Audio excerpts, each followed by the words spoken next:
Hey everybody, we have got another battery station here today. This one from a very well-known company, Anker. This is the Anker Solix C1000. When Anker reached out to me and asked if I would like to try out the Solix C1000, I jumped at the chance. I have been buying Anker products for years. Most of my computer cables are from Anker, and in my backpack is a little battery pack I've been using for probably 6 years. So I'm already a fan of Anker products. So my expectations were pretty high from what to expect from a large battery station from Anker. So we're going to break this video into 3 parts. First, the specs and the features. Second, our standard tests that we run on any power station that we review.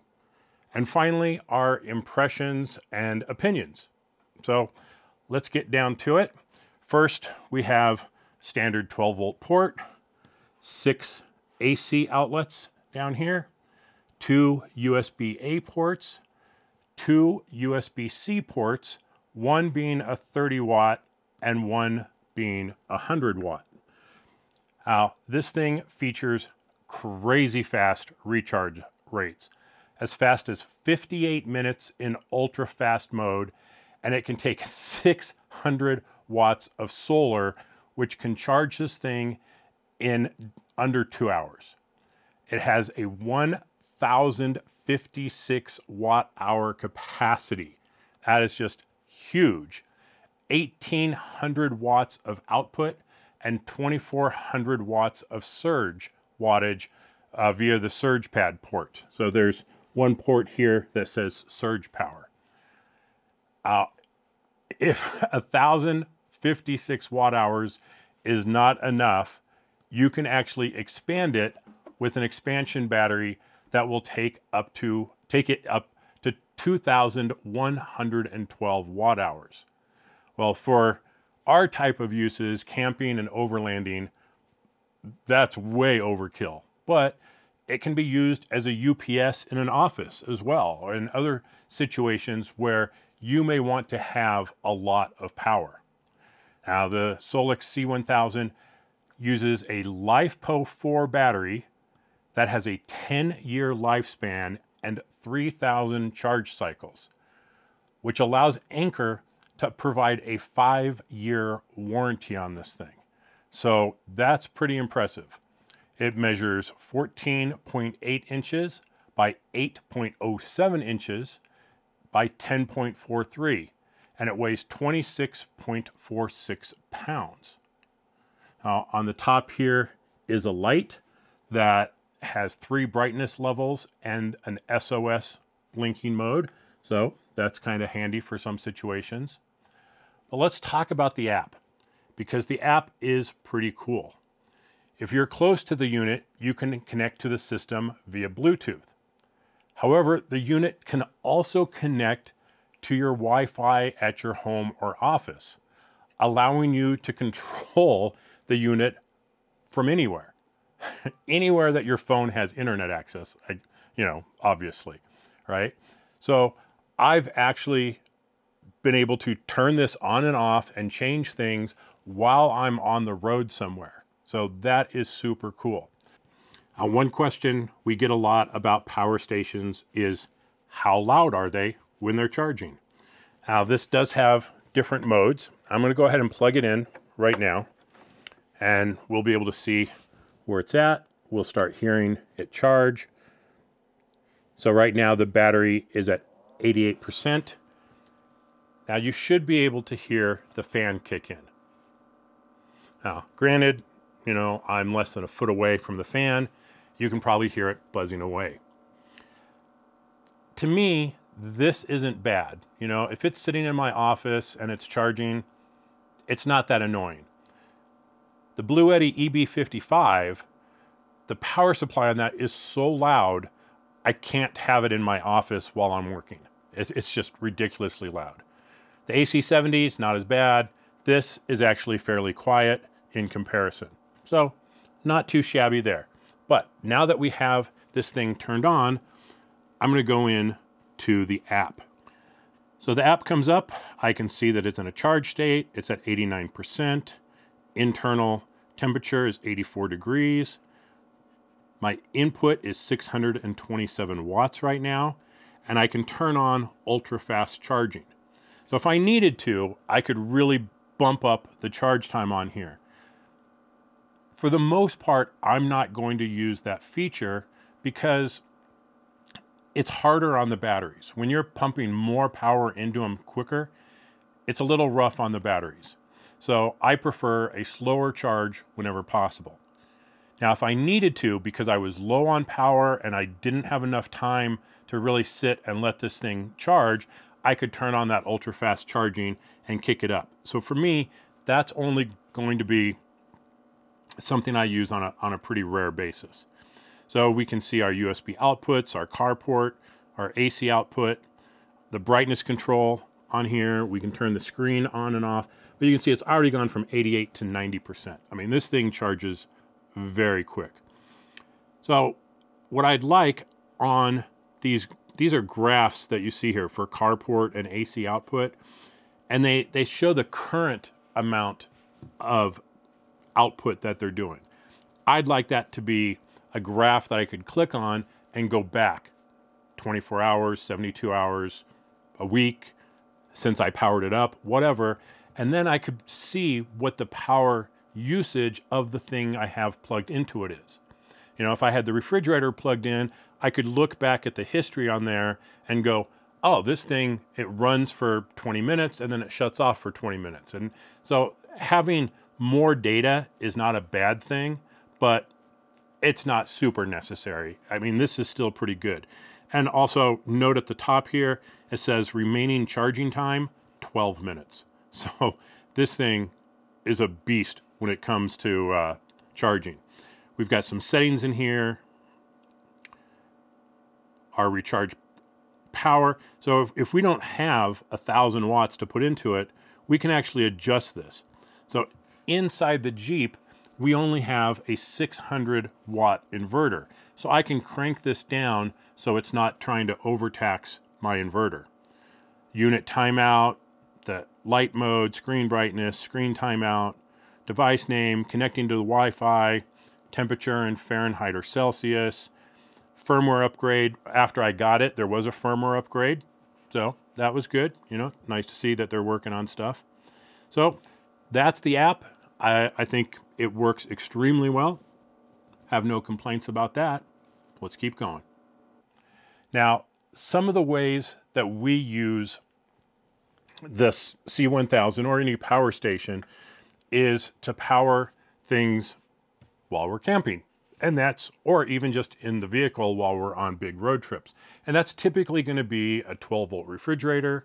It's going to be a diesel heater. It's going to be charging the camera batteries that we have. It's going to be charging drone batteries. So we have a lot of uses for portable power. Now, typically, this will be sitting inside the Jeep, and we'll have 110 power going into it to keep it charged while the engine is running. When the engine's not running, that's when this thing then takes over on battery and keeps everything else running properly. So very, very handy for the things that we do and a lot of what other campers and overlanders and van life people are doing. So let's get into the testing, right? Besides checking all of the ports and making sure it can do what it claims, which it did, that's no problem there at all, we have two standardized tests that we run on power stations. Since this is a off-roading and overlanding channel, we need to see if it will fit this niche well, right? So first up, will it fire up a diesel heater? Now the 12-volt port on here, like many units out there, is set for 10 amps. So that's a hard limit. Unfortunately, a diesel heater needs to jump to about 10.5 amps or so when it first starts up. So a lot of power stations from the 12-volt port will not fire up a heater. The Solix C1000 has 10 amps as a hard limit, so it will not work from the 12-volt outlet. Now, other power stations that we have they'll surge up a little bit, not super high, but they'll go a little bit over and let those diesel heaters fire up. Now, for some power stations, I would say that's a deal breaker. Since your only option, other than the 12-volt port, is to run an AC to DC power supply. So you're going to plug a power supply into one of these ports, converts it to DC, which then powers the diesel heater. But if your power station is not big enough, it doesn't have enough battery to it, well, running the internal inverter from the DC from the battery to the AC on the ports here, that's a efficiency hit. And then running the AC from here to the DC converter to go to the power, or to go to the diesel heater, is another big efficiency hit. However, with the Solix C1000, we really don't see that as a problem, right? Because the battery is so big in here that the small amount of power that it's going to draw starting up that diesel heater, going through the conversion and then running it while it's working is not really an issue. You know, on smaller batteries, it's a big issue.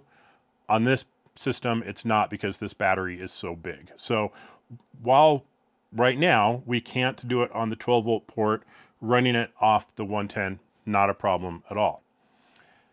Now, I told Anker about this and that it would be nice if that worked. And their response to me was, we've sent that to engineering. We'll see if there's an option that we can add to bump this up a little bit, or what they can do. So they're listening and trying to do something. But as the time of this recording, it doesn't work. But there is a backup option, being able to use the AC ports. So not a deal breaker for us. This thing will run a diesel heater for days.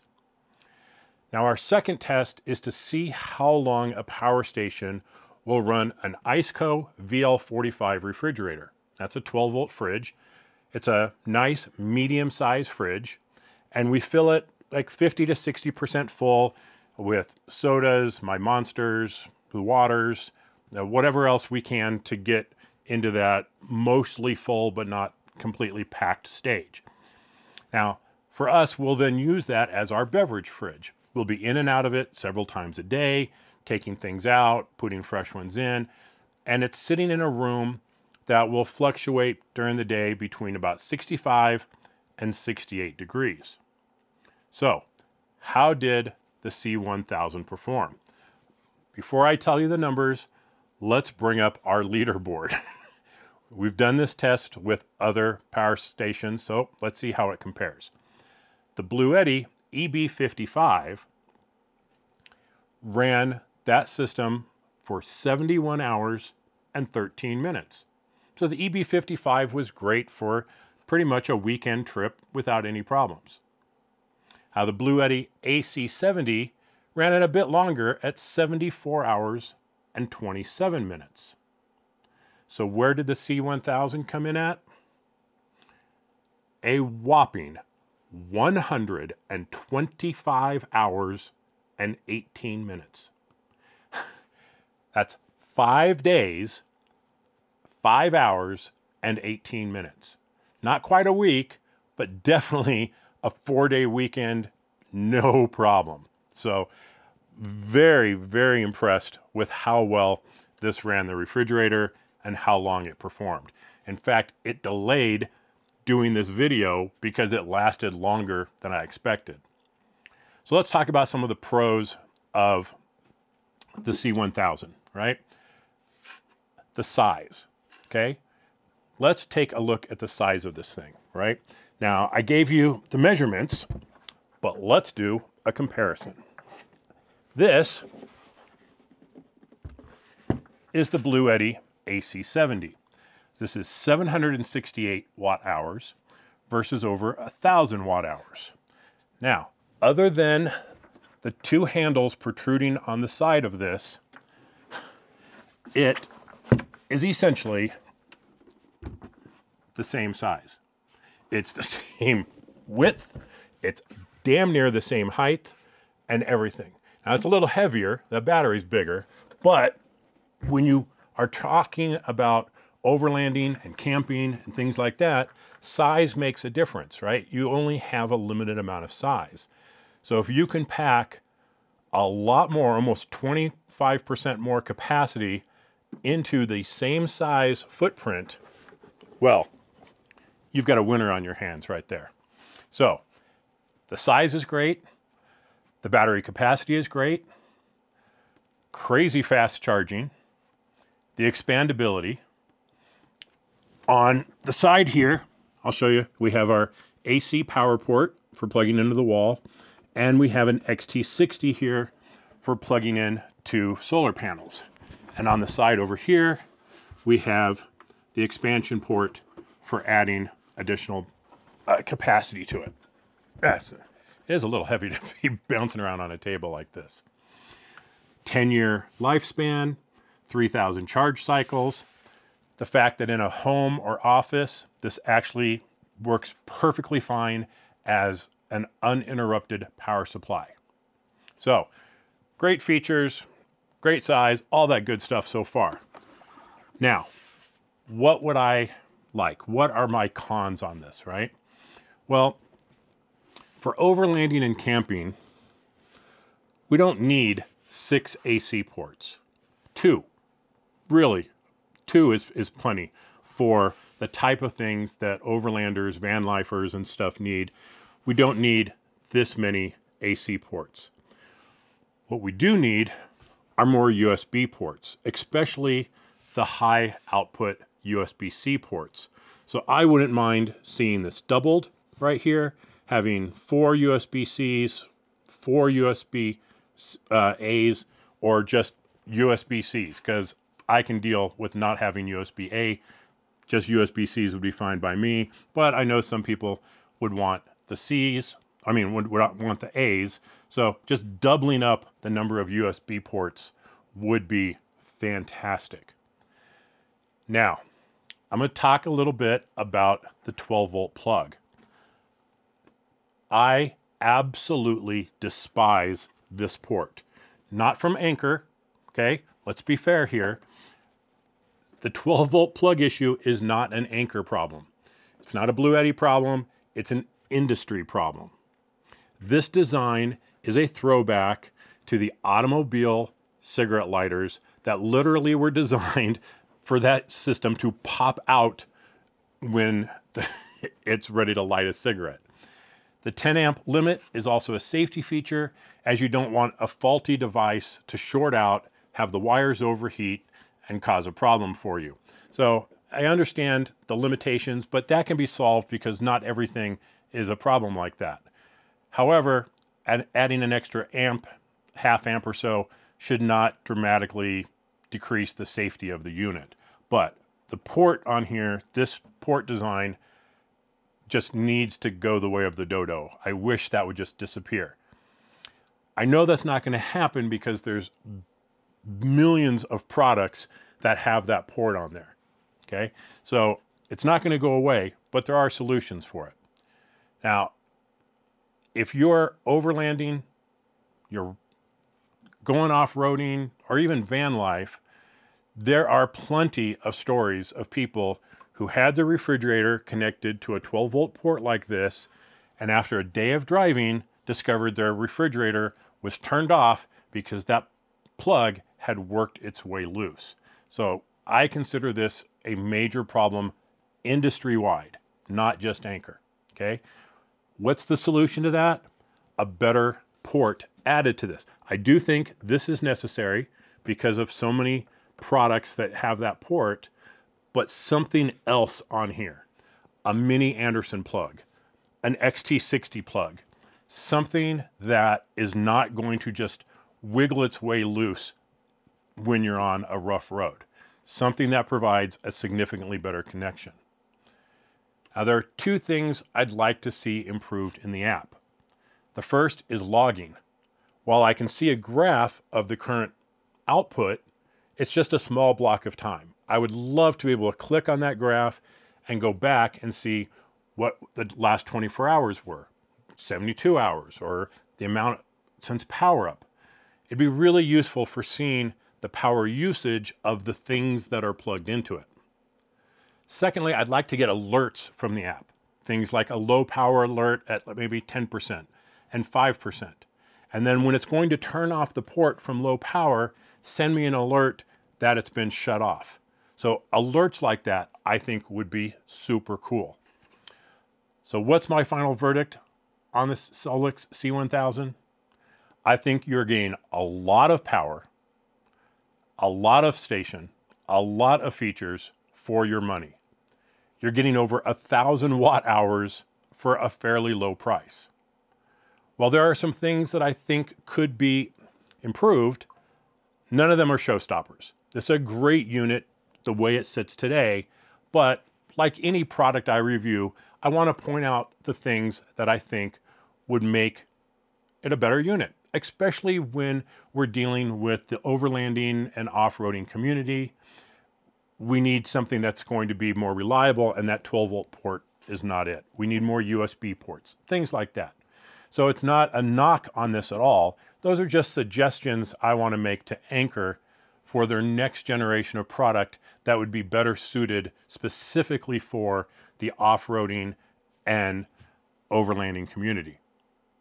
I want to thank Anker for sending this over for review, being open to our feedback and suggestions.